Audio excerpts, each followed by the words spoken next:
Olá, estamos no Café com Política. Hoje vamos entrevistar o Adson Ribeiro, presidente do PCdoB em Minas Gerais.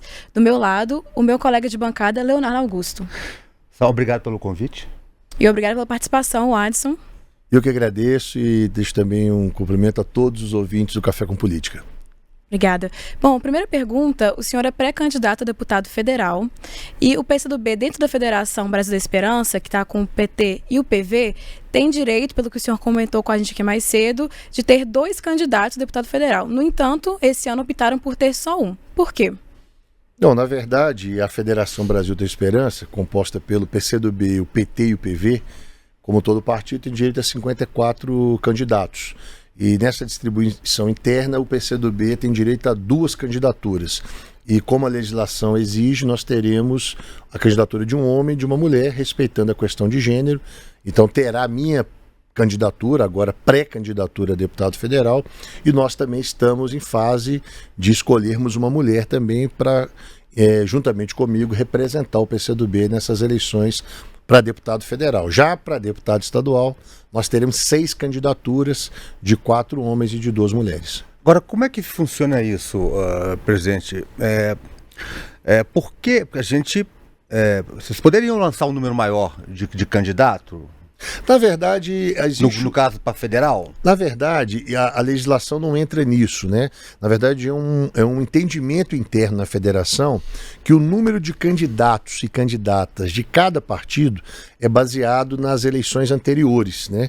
Então isso deu ao PCdoB o direito de ter 2 candidaturas, ao PV 5 candidaturas e o restante cabe ao PT. Agora é claro que isso também é muito maleável. Por vezes é comum você ver um partido que tenha candidatos melhores, o outro ceder vagas, para que possa, ao fim e ao cabo, aumentarem, né, a votação da chapa como um todo. Você acha que é melhor ter um número mais reduzido de candidato para poder juntar voto num só?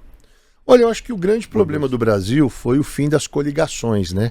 Porque muitos diziam que a coligação era algo muito pragmático e elas deviam ser extintas, mas eu acho que quem defende essa tese desconhece a pluralidade da realidade política brasileira, onde as coligações se adaptavam às condicionantes regionais. Por exemplo, é muito comum você ver no Nordeste brasileiro partidos como União Brasil, o PP e partidos do Centrão, ou até mesmo mais no espectro de direita, apoiarem o presidente Lula. Foi muito comum, quando você tinha um PSDB na presidência da República, você ter estados onde o PT estava aliado ao PSDB. Por quê? Faz parte de uma realidade política muito plural. Quando se acaba com as coligações, com o intuito de deixarem existir apenas os grandes partidos e acabarem com os partidos ideológicos, que geralmente são partidos com bancadas menores, você engessou muito o processo brasileiro. Então a federação ela foi uma válvula de escape para que esses partidos ideológicos, tanto no espectro de direita quanto no espectro de esquerda, tanto é que você tem federações à esquerda, como PCdoB, PT e PV, como você também tem federações à direita, que foi o caso do PP com União Brasil, o do Cidadania com PSDB, não de direita, mas de centro-direita, vamos dizer assim. Então, você tinha como objetivo inviabilizar a existência desses partidos, que eram partidos dito menores, né? Então isso acabou criando um engessamento enorme na política nacional. A federação foi uma válvula, como eu disse, de escape para isso. Agora torna as disputas também mais competitivas, né? Porque a cada eleição você tem menos partidos concorrendo. Chegamos no Brasil a ter 29 partidos concorrendo ao processo eleitoral. Essa eleição isso vai diminuir muito. Então você diminui o número de candidatos. Ao diminuir o número de candidatos, você vai aumentar a votação nominal nesses candidatos. Entre aspas, é como se você tivesse menos candidatos no mercado. Então, seu nível de escolha de candidaturas diminui, esses candidatos tendem a ter mais votos, o que torna as eleições também com cortes maiores, né? A não ser quando você tem fenômenos eleitorais com grandes votações que acabam puxando também candidatos dos partidos que têm votações menores. Mas, como regra geral, esse momento que a gente está vivendo no Brasil, essas eleições de 26, a tendência é que se aumente o número de votações nominais e que tornem esses cortes mais altos. Eu queria pegar esse gancho. O senhor falou que a tendência é que aumente, então, o mínimo de votos para poder ser eleito. E no ano passado, na última eleição, o senhor já não foi eleito. Em 2022, o senhor, inclusive, teve um fundo muito gordo, né, do PCdoB. Se eu não me engano, foi 2,5 milhões da Nacional e 400 mil da estadual. E mesmo assim, não houve essa eleição. Acho que o senhor teve por volta de 40 mil votos, se eu não me engano, o que dá aí uns R$90 por voto, que é um número muito alto. Nicolas Ferreira é um fenômeno, não dá para comparar, mas ele foi o mais votado do país inteiro, teve por volta talvez de 1,5 milhão de votos e gastou 20 centavos por voto para ter essa votação, conseguiu ser eleito e o senhor não. E hoje eu vejo que parece que a estratégia é a mesma, é lançar o senhor praticamente como candidato único. Imagino que os recursos, obviamente, também seriam concentrados no senhor. O que mudou da última eleição para agora para mostrar que, na verdade, agora o senhor pode sim ser eleito? Olha, excelente pergunta que você fez. Primeiro, a gente parte do pressuposto que cada eleição é uma eleição, né? Nós tivemos a Joyce Helsman em São Paulo, que teve 1.300.000 votos em 2018. Na eleição seguinte, em 22, ela caiu para 13 mil votos. Nós tivemos em Minas Gerais o deputado mais votado em 2018, que foi o deputado Marcelo Álvaro Antônio, com quase 250 mil votos. Na eleição de 22 ele entrou, graças ao Nicolas Ferreira, ele teve apenas 31 mil votos. Aliás, eu tive mais votos e não entrei, ele menos voto e entrou. O que é que nos faz acreditar nessa eleição? É porque a conjuntura do Brasil mudou. Você imagina, eu sou presidente de um partido comunista. E em 2018 ganha eleição em Minas o Zema e ganha eleição em nível nacional o Bolsonaro. Então nós passamos 19, 20, 21 e 22 sendo uma oposição a duas máquinas muito pesadas. A máquina do governo federal com Bolsonaro, a máquina do governo do estado com o Zema, e você não via nenhum adepto ao Bolsonaro quando queria xingar um adversário, dizer que ele era petista, pedetista, PSBista, ele era comunista. Então foi um período de um grande ataque ao meu partido, a organizações como a minha, que são partidos comunistas. Então eu acho que esse foi um elemento importante. E o segundo elemento, que ao mudar essa conjuntura política, sobretudo com a vitória do presidente Lula em 2022, nós também tivemos um resultado eleitoral em Minas muito importante em 2024, onde nós conseguimos eleger um número muito grande de vereadores e vereadoras em cidades polos. Por exemplo, das 8 cidades que têm 2 turnos em Minas Gerais, nós elegemos em 5. E uma sexta cidade, que é Contagem, nós temos a primeira suplência. Então nós conseguimos reestruturar a nossa força política a partir de 22. Agora, sabe qual é o problema? Que quando você vê a fotografia do Nicolas e olha apenas o fundo eleitoral, pode te dar uma falsa noção da realidade. Porque, na verdade, os grandes esquemas políticos que estão por trás de candidaturas como a do Nicolas não são esquemas de fundos eleitorais. Aliás, pessoas como ele até poderiam abrir mão de fundo eleitoral, de fundo partidário, porque são esquemas muito pesados, ligados às big techs, ligados aos grandes conglomerados econômicos, que têm interesse em eleger representantes como o Nicolas para prestar o serviço que ele presta para esses setores no Congresso Nacional. E um outro problema que nós temos que identificar, que é o cerne da questão para a renovação política, para a renovação não só da Câmara Federal, mas da política, é o absurdo que se tem hoje chamado emendas parlamentares impositivas no valor que é. Veja bem, eu fui deputado federal por um período 2015-2016. Eu fui relator setorial da Comissão Mista de Orçamento, relator setorial de Ciência, Tecnologia e Comunicação. Você sabe que a Comissão Mista, junto com a Comissão de Constituição e Justiça, são as duas principais comissões do Congresso, né? Da Câmara e do Congresso. Sabe quando um deputado considerado bom de serviço executava de emenda parlamentar até 2016? No máximo 8 milhões. Hoje qualquer deputado executa de emenda individual 60 milhões. O que dá em 4 anos 240 milhões. É por isso que você não tem mulheres na política. É por isso que você não tem negros no Congresso Nacional. É por isso que você tem poucos parlamentares do PCdoB e dos partidos com ideologia mais à esquerda no Congresso Nacional. Porque criou-se um ambiente impermeável à renovação da política. Então, veja bem, eu tenho a concentração de emendas parlamentares milionárias, por exemplo, essas emendas perfazem hoje 50 bilhões no orçamento do país, por isso que falta dinheiro para muitos programas. Então você tem o acúmulo de emendas parlamentares por um lado e por outro, a restrição da existência partidária com a cláusula de barreira. Então eu dirijo por um lado o dinheiro e eu digo por outro lado quais os partidos podem existir, porque eu ponho uma cláusula de barreira que, caso esses partidos não atinjam, eles não têm direito a acessar fundo partidário, fundo eleitoral, tempo de TV. Então você cria, a partir do parlamento brasileiro, um ambiente altamente nocivo à democracia, nocivo nesse aspecto. Porque as emendas, então, na sua avaliação, estão todas sendo usadas de forma eleitoral. Não somente de forma eleitoral, porque de forma eleitoral ela poderia ser usada, mesmo quando era 8 milhões. O problema é que essas emendas, elas desrespeitam os programas estruturantes de um ministério ou de um governo.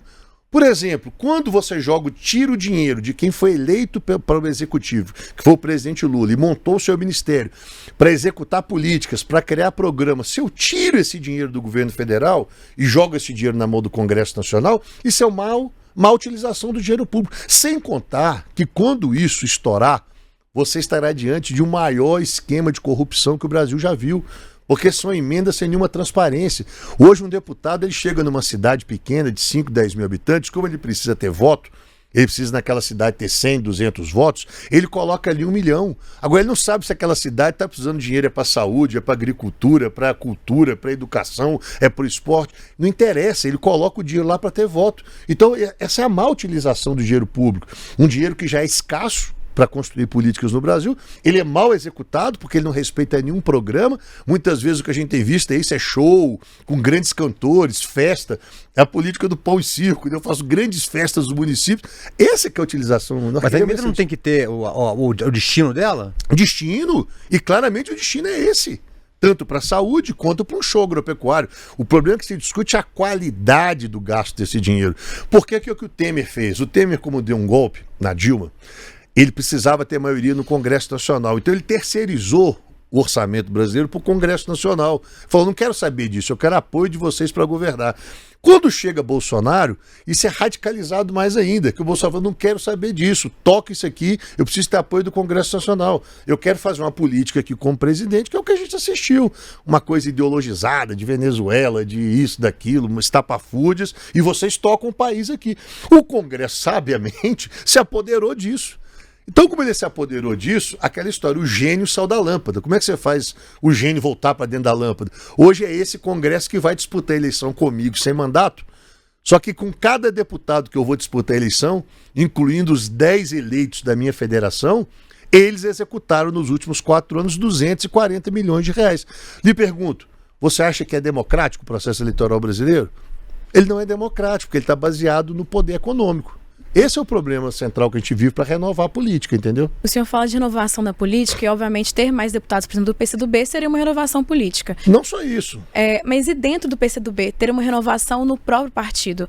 Porque o senhor é um quadro histórico, teve muita importância, já foi presidente da UNE, tem uma trajetória consolidada. Seria talvez um momento de dar espaço para outros quadros do PCdoB, tanto mais jovens, quanto talvez mulheres, né? Eu digo como mulher, eu vejo hoje as apostas do PCdoB, é o senhor, que é um homem, existe uma outra mulher, mas ela não é a maior aposta.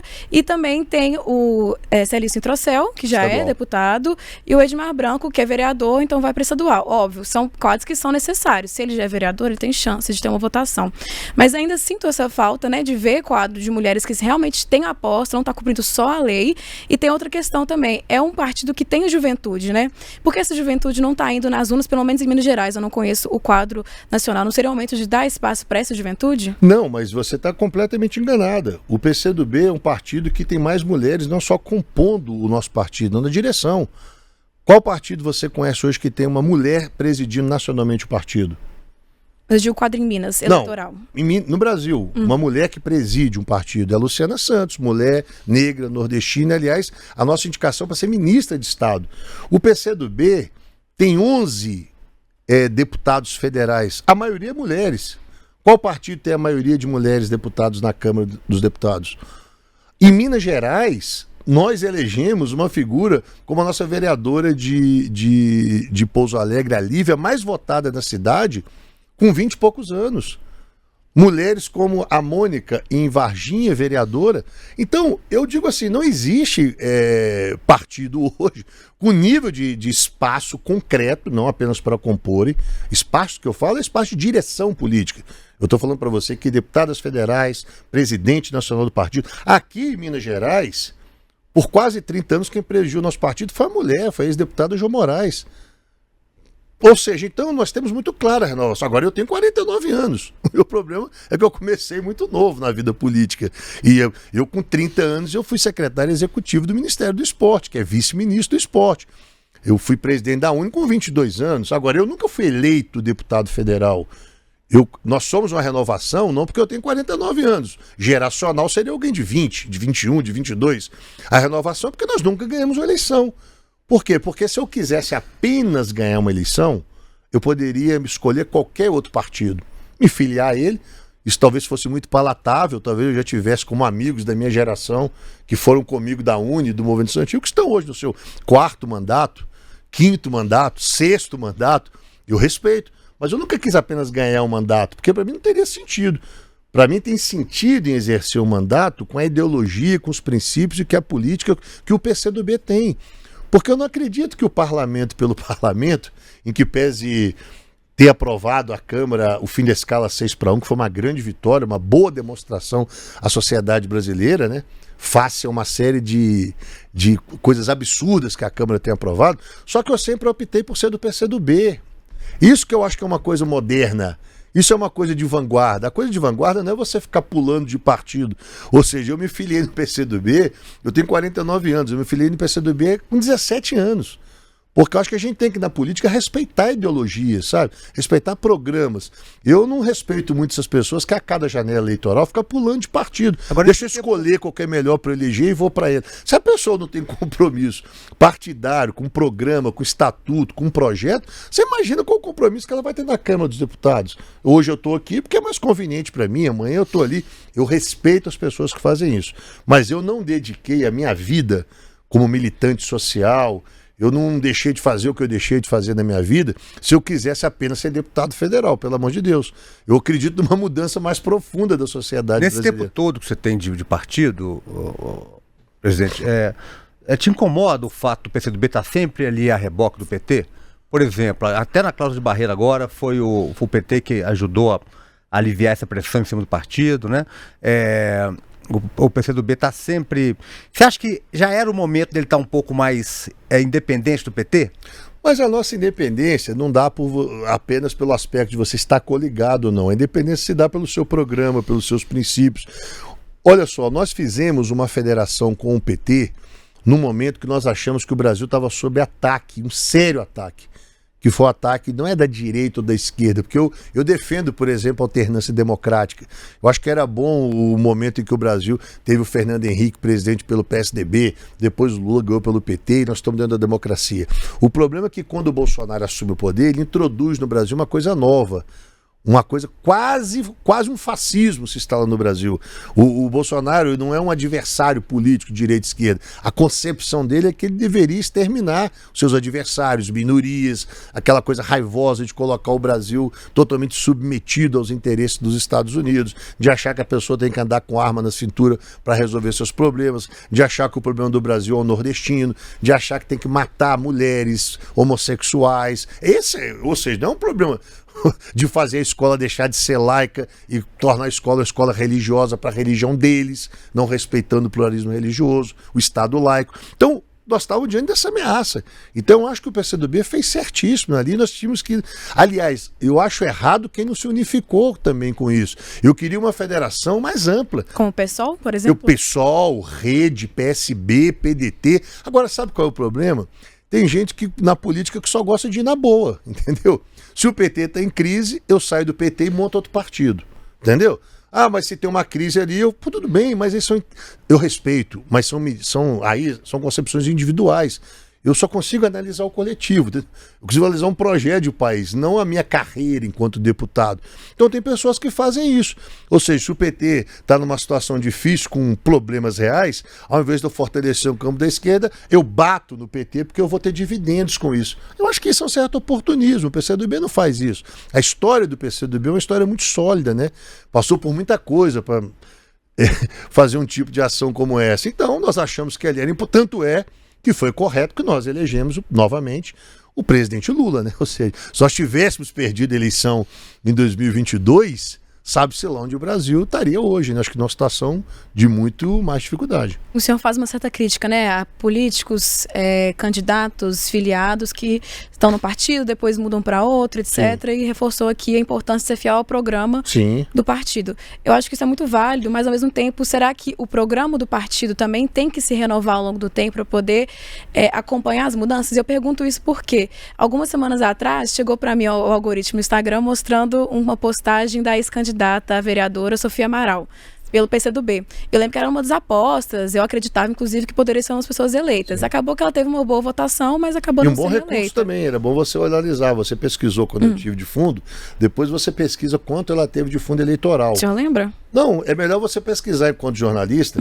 e fazer um paralelo. Que jovem mulher da idade dela recebeu de um partido o fundo eleitoral que ela recebeu? E agora ela saiu do partido. Porque isso é concretamente, né? Ou seja, o concreto, você, assim, a política é feita de gestos concretos, né? Ou seja, pega uma jovem mulher da idade dela que disputou a eleição e que tenha recebido a quantidade de recursos que ela recebeu de fundo eleitoral. Agora, o que eu discordo... Só um instante. É que ela foi uma aposta do partido, claramente, sim, né? Tanto é financeira, claro, né? E agora ela saiu, ou seja, é uma perda para o partido que investiu nela. Só que o que acontece, né? Eu não me lembro exatamente o que ela disse no post, mas eu me recordo que foi algumas críticas, de forma educada, mas críticas, né? O PCdoB falando sobre não ter espaço para novas ideias e que, como uma crítica, talvez, à questão política programática, que talvez o PCdoB estaria, segundo ela, desatualizado, que precisaria ver mais como o mundo atual funciona para poder se atualizar no programa, e também uma crítica, talvez, às escolhas eleitorais, né? Então eu queria entender como o senhor vê isso, existe talvez algum fundo de verdade, alguma validade nessa crítica que ela fez antes de sair do partido? Eu não consigo falar sobre isso, porque você também não consegue qualificar uma crítica que ela fez, nem eu. Eu li o texto, achei uma coisa mais vaga que eu já li no mundo e me pareceu uma coisa, eu respeito a decisão dela, mas ao que me parece ser uma decisão do ponto de vista pessoal. Se é pessoal, tem pouco a dizer, porque politicamente ela não consegue dizer, eu saí do PCdoB porque eu sou contra tal ponto do programa. Eu lembro que ela falou de não estar aberto a novas ideias. Mas como novas ideias? O que é novas ideias? Nós estamos abertos? Claro que nós estamos abertos. Quais são as novas ideias? O problema é que tem gente que acha que se a opinião dela não prevalecer, ela pega a bola, vai para casa e acabou a pelada. Eu acho que isso é um sentimento individual. Ou seja, você sair de um partido pode, mas você tem que apresentar as razões políticas. Olha, eu não concordo com essa política econômica que vocês estão defendendo, aquilo que vocês defendem para a educação eu não concordo, eu fui vetada nisso, naquilo. Qual é a razão dela? E ao longo do tempo houve esse diálogo, desse debate? Sempre teve. O problema eu digo assim, de ter exposto o que ela gostaria... Mas ela nunca apresentou, nem na carta. Se eu te perguntar o que ela apresenta na carta de divergência, você não saberá me dizer, nem eu, porque ali não está escrito nada. Entendeu? Então os partidos têm isso, viu? Não é só o PCdoB, não. O PSOL sofreu muito abaixo agora. Muitas pessoas saíram do PSOL, muitas pessoas saíram do PT. Os partidos saem. O que eu estou dizendo assim é que eu acho que na maioria dos casos saem sem uma razão concreta, sem uma divergência programática, ideológica. Infelizmente, hoje, isso acontece tanto à esquerda quanto à direita. Prevalece, nós estamos vendo um mundo da supervalorização do indivíduo, né? As pessoas perderam um pouco a noção do coletivo, cada um tem que brilhar, as redes sociais acham que cada um ela é uma celebridade, que as pessoas elas são feitas para se destacar e brilharem, e o PCdoB a gente valoriza o coletivo mesmo, então para nós é melhor você errar com o coletivo do que acertar sozinho, sabe, tem hora. Então a gente tem que ter mais essa humildade, e muitas pessoas têm uma carreira solo, tem que respeitar, a gente fortalece mais o coletivo, né, ou seja, agora, nós temos muito mais filiações de pessoas entrando do que saindo. Agora, eu gosto que saia algum militante? Não. Eu não queria que saísse ninguém. Eu fico triste quando eu vejo um destino do Aldo Rebelo. Eu fico triste quando eu vejo um destino de Manuela Dávila. Olha, estou dando dois exemplos. Um que foi mais à esquerda, outro foi mais à direita. Os dois querem ser candidatos, paciência. Nem sempre os projetos cabem no PCdoB. Inclusive, só uma pergunta rapidinho na esteira dessa. O senhor mencionou do PSOL, né?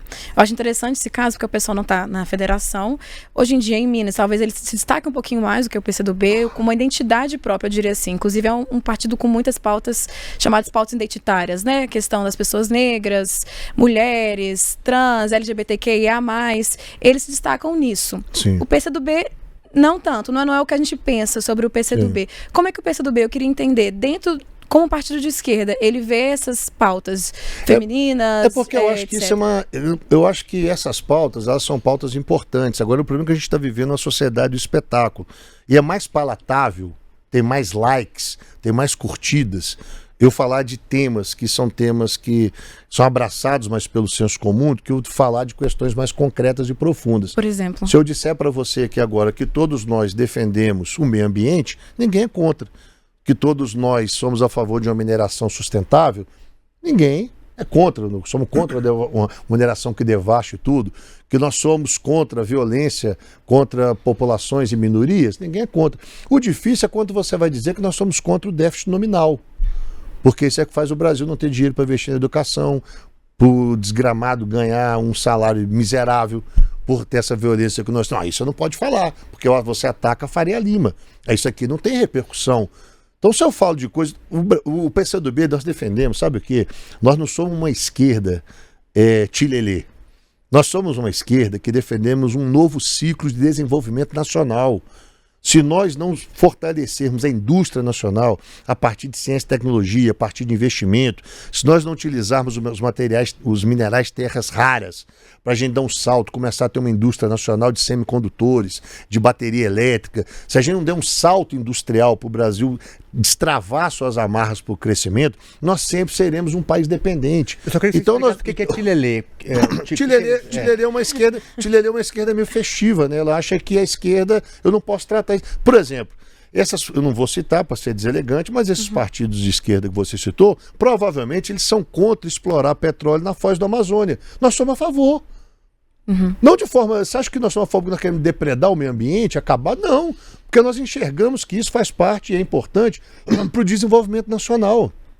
Nós somos a favor de utilizar as terras raras, que o Brasil é a segunda reserva do mundo, e Minas Gerais é 80% dessa segunda reserva. Nós somos a favor de minerar, explorar e construir indústria. Agora, claro, sem atacar o meio ambiente. Agora que você vai conversar com essas forças políticas, nada disso é possível. Ou seja, dá para falar que essas pautas que eu citei são relevantes para o PCdoB, mas não são talvez o destaque. São relevantes, mas não são o destaque. É óbvio que não podem ser o destaque. Elas são importantes, mas nós temos muitas divergências, inclusive. Nós achamos, por exemplo, que o Brasil, nós somos um povo novo. Esse negócio de ficar segregando o Brasil entre questão racial e por aí vai, eu acho que isso aqui você está no limite de uma coisa que é muito norte-americana e não nossa. Se eu pegar o seu sangue, que você, o seu fenótipo é uma pessoa clara, branca, se pegar o meu, nós vamos ter uma similaridade enorme de geneticamente falando, de índios, indígenas, de negros, de europeus, porque nós construímos esse povo, nós temos que unir o Brasil. Tem hora, aliás, tem uma geração de pessoas aí, inclusive da esquerda, viu, que era bom você pesquisar depois, e que ascenderam rapidamente, ganharam mandatos, foram fenômenos eleitorais, que foram bancados por grandes empresas americanas, em cursos nos Estados Unidos, em fundações que bancam. Sabe por quê? Porque esse é um debate ideológico. Não interessa fazer com que o Brasil cresça. Não interessa, por exemplo, você ter uma China, entre aspas, aqui na América do Sul, com desenvolvimento tecnológico, industrial, com 200 e tantos milhões de mercado consumidor, com a população da universidade. Ela já está, né?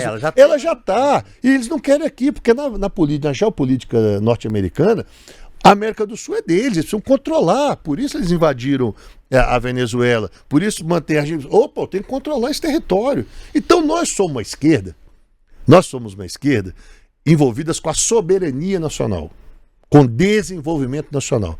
Desenvolvimento nacional para nós é investimento em ciência e tecnologia, em indústria nacional de ponta, uma indústria sustentável, limpa, uma indústria que esteja inserida numa transição energética. Isso para nós que é importante. Agora, é claro, eu respeito, as pessoas fazem um debate que querem. Tem gente hoje que faz debate, a pauta única da pessoa é o direito dos animais. É importante. Tem pauta que é isso, aquilo. Isso é uma sociedade plural. Agora, ninguém pode atacar o PCdoB, porque o PCdoB é um partido de esquerda que tem muito claramente onde quer chegar. Nós queremos desenvolver o Brasil. Isso é o que nos interessa. Se você não tiver crescimento econômico, se não tiver salário decente, se não tiver ciência, tecnologia, inovação, vai prevalecer o problema da população negra, vai prevalecer o problema da população LGBTQIA+, vai prevalecer o problema da população indígena. Porque a resolução desse problema está no fortalecimento da soberania, do desenvolvimento nacional, num país mais rico, num país mais produtivo. Não, esse país que a gente vive, nós vivemos um país miserável. Nós comemoramos a vitória, a redução da jornada de 6-1, o fim da escala 6-1, que foi uma medida importante, numa população que está recebendo R$ 1.600, que pega um ônibus aqui na região metropolitana e fica 4, 5 horas do dia dentro de um ônibus para ganhar R$ 1.600, que chega em casa e é assaltada com celular que financiou em 10 vezes. Um menino que, em vez de estar na universidade, ele está achando que vai ser empreendedor, entregando comida no iFood, com bicicleta, com moto, e sendo bombardeado ideologicamente que ele não precisa entrar na universidade, porque se ele trabalhar ele vai ser milionário e rico. Então é essa sociedade que nós estamos falando, entendeu? Então a gente encara seriamente essa mudança profunda na política nacional, vai prevalecer isso. Sabe, eu acho que, e hoje, cá entre nós, são os dois lados da moeda. Assim como age dessa forma um setor da direita, age também um setor da esquerda. O Brasil está polarizado nisso. E o PCdoB, como nós temos 104 anos de história, nós passamos já por algumas coisas que nos dá uma certa maturidade ao ver esse processo histórico brasileiro. Presidente, falando de eleição aqui em Minas Gerais, como é que o PCdoB pretende se comportar, né? Somente na formação aí da chapa majoritária. Ele espera ter alguma participação? Ele vai apoiar quem? E espera ter alguma participação na chapa majoritária a ser formada? Não, nós não pleiteamos apoiar, ter participação na chapa majoritária. O que nós sempre defendemos aqui é que nós somos contra. Eu acho que é muito ruim. Vai se juntar ao PT novamente o que ele for fazer ou vai ter... Não, nós estamos numa federação. Esse é um casamento que você não pode terminar com ele não, até se findar 4 anos. Isso é o que a lei diz. O que nós estamos defendendo é que a gente precisa ter uma candidatura que seja uma candidatura mais ampla. Por isso que para nós era muito importante a candidatura do Rodrigo Pacheco, porque eu acho que uma candidatura carimbada apenas da esquerda em Minas Gerais, ela vai levar chumbo, ela vai perder as eleições. Aliás, a grande propaganda do Zema e do Matheus Simões é lembrar do governo do Pimentel, ou seja, nós não temos espaço para ganhar um governo aqui apenas com a esquerda, seria um erro. Nós vivemos isso em Belo Horizonte nas eleições de 24. Nós temos outras experiências. Então nós estamos defendendo que a federação, para nós o importante era a nossa federação, PT, PCdoB, PV, mais a federação PSOL e Rede, mais PSB, mais PDT, fazer alianças com partidos de centro, para que a gente pudesse ter uma frente política mais ampla no Estado que isolasse o bolsonarismo. O que é o bolsonarismo no Estado? O bolsonarismo está representado pelo Cleitinho, pelo Matheus Simões, está representado pelo Zema. Nós temos que isolar essa turma e criar uma frente política para recolocar o Estado de Minas Gerais nos trilhos.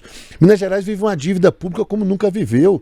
Talvez muita gente possa não ser candidato porque tem medo. Dá que dá um azar e ganha eleição, vai administrar como o Estado quebrado. Mas não tendo Pacheco, como parece que não vai ter, quem é que o PCdoB? Eu acho que nós deveríamos intensificar conversas com o Calil, intensificar conversas com o Gabriel Azevedo, intensificar conversas com um leque muito amplo de pré-candidaturas, para que a gente pudesse estar todos juntos, numa frente política ampla, não apenas de esquerda, mas com setores, inclusive, de centro, que pudesse apresentar um projeto para Minas Gerais, um projeto que colocasse a política com P maiúsculo no comando, que retomasse programas sociais importantes, que retomasse um caminho de... Como eu falei, nós temos uma oportunidade histórica, nós estamos falando que Minas Gerais tem minerais terras raras, pô. Nós podemos aqui ter uma potente indústria de semicondutores, de bateria, diesel, isso é o que há de fronteira tecnológica.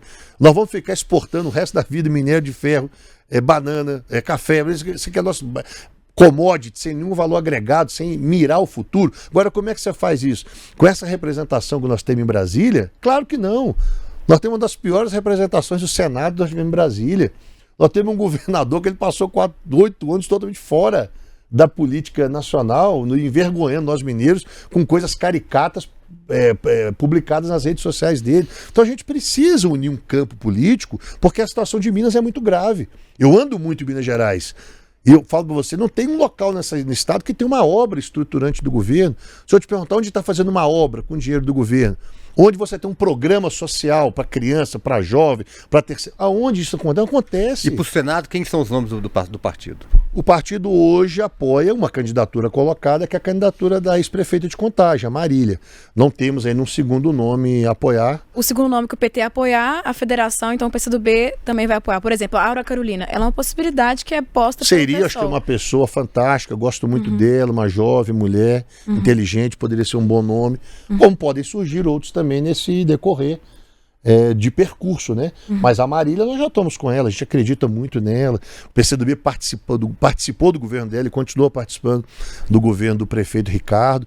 Eu acho que ela é essencial, pela primeira vez você pode ter uma mulher de um campo mais à esquerda. Tivemos lá atrás Júnia Marise, né, há muito tempo, mas pode ter agora ela ganhando o Senado, que seria muito importante, sobretudo porque a extrema-direita, ela quer fazer do Senado um foco de resistência contra qualquer tipo de coisa que ela acha que não é do interesse dela. Então eu não gostei disso, caça o ministro Supremo, caça isso. Ela quer fazer daí um bunker para um pacote de maldades contra o Brasil. Então ganhar senadores e senadoras comprometidos com a democracia, com a soberania, com o desenvolvimento social, isso é muito importante. Por isso nós estamos com a Marília. Agora, estamos abertos e conversando também com outras, tivemos com a Áurea Carolina e vamos conversar com muita gente. Agora, o nosso objetivo é esse, é montar uma frente política ampla. Tem um ditado, fazer, cai titu fora do bando, vira comida de onça. Ou seja, nós não podemos estar isolados. Nós precisamos criar uma frente e isolar o nosso adversário, que hoje, ao meu ver, está representado pelo bolsonarismo aqui no estado. O senhor fala muito de ciência e tecnologia, a Luciana Santos é a ministra hoje em dia. O senhor trabalha lá no Ministério? Tem alguma frente de atuação pelo país e por Minas nessa área? Eu tenho uma frente de atuação na FINEP, que é uma financiadora de estudos e projetos, que é uma unidade vinculada ao Ministério da Ciência, Tecnologia e Inovação, que atua basicamente com o financiamento tanto para financiamento para empresas privadas, para inovação tecnológica, e com recursos para universidades públicas, estudos federais, para pesquisa. Basicamente a ação da FINEP. Entendi. Eu tinha mais uma pergunta, que inclusive o Léo é nosso setorista na Câmara Municipal, então ele pode falar muito bem sobre isso. O Edmar Branco foi uma conquista do PCdoB, né, de poder voltar a ter um vereador aqui em Belo Horizonte, a capital do estado. No entanto, o Edmar Branco, apesar de ser um vereador que eu acredito que o PCdoB goste muito e outros quadros também gostem muito, ele é alinhado ao prefeito Damião. Ele faz parte da base, isso é um fato, do Álvaro Damião. Existe algum incômodo da parte do PCdoB? Porque o Álvaro Damião é do União Brasil, um partido muito mais à direita. Queria entender como isso é para vocês. Claro que não. Nós ganhamos a eleição aqui com o Fuad. Nós não votamos no Álvaro Damião. Nós votamos no Fuad. O Fuad ganhou a eleição. Quem disputou contra o Fuad? O candidato do PL, que era o candidato do Bolsonaro, o Engler. Nós apoiamos o Fuad. O Fuad faleceu, o vice assume que é o Damião. Então é claro que é base. Agora a diferença é que nós não somos como alguns partidos que fazem um discurso na tribuna dizendo que não é base e tem 500 mil cargos na prefeitura. Nós não fazemos política dessa forma. Nós somos base porque nós achamos que hoje ainda o principal adversário que esteve na eleição e se tem é um setor ligado ao PL. Agora, dizer que nós concordamos com a política do prefeito de Belo Horizonte é outra história. Como você avalia? Eu avalio, nada na vida você analisa de forma monolítica, né? Eu acho, por exemplo, que a cidade de Belo Horizonte vive um problema de gestão grave. Nós temos um problema social hoje grave, com aumento de moradores em situação de rua. Nós temos uma greve dos professores da rede municipal. Nós temos pouco diálogo, eu acho, da prefeitura, mais programático com a Câmara Municipal. Enfim, eu assim, se eu fosse prefeito, eu adotaria alguns caminhos diferentes. Agora, ele era vice, ele assumiu, ele tem uma gestão pela frente, não caberia o PCdoB ser uma oposição sistemática ao governo. O Branco tem se postado, e se você acompanha isso, você vê, votado com o governo temas que são de interesse do governo, e outros que não são. Por exemplo, o Branco votou a favor da tarifa zero para o transporte. A política do governo era contra. Então, eu acho que você tem que votar o que é bom para a cidade, você vota a favor. O que não é bom para a cidade, você vota contra. Agora, nós não gostamos desses casamentos escondidas, não, entendeu? A gente acha assim, quando a gente é governo, você tem que ter seriedade para dizer, eu sou governo, participe do governo, sou base do governo, minha tendência é votar com o governo.